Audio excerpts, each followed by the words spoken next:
চলতি বছরের মধ্যভাগের সময়টা খুব খারাপভাবে পার করেছেন বিতর্কিত চিত্রনায়িকা পরীমনি।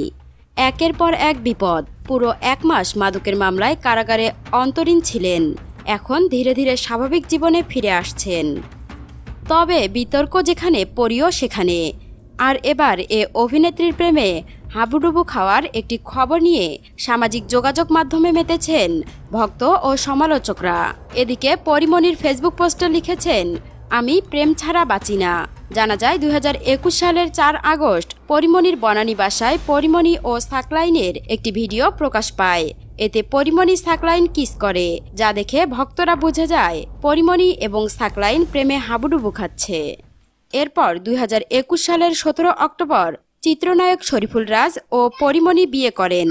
সে 2021 সালের গুণী নির্মাতা গিয়াসউদ্দিন সেলিমের নির্মিত চলচ্চিত্র গুণিন সিনেমার শুটিং সেটে তাদের পরিচয় হয়। সেই থেকে প্রেম ও পরিণয়। এরপর 2022 সালের জানুয়ারিতে পারিবারিকভাবে বিয়ের আনুষ্ঠানিকতা সম্পন্ন করেন তারা।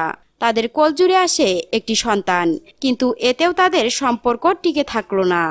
এরপর আসে চিত্রনায়িকা পরীমনি গায়ক শেখ সাদীর সঙ্গে প্রেমের সম্পর্কে জড়িয়েছেন। এর আগে ব্যবসায়ী নাসির উদ্দিন মাহমুদের মামলায় আদালতে আত্মসমর্পণ করে জামিন পেয়েছেন পরীমনি। সেদিন এ অভিনেত্রী জামিনদার হন গায়ক শেখ সাদী। এরপর তাদের প্রেম নিয়ে আলোচনা আরও জোরালো হয়েছে।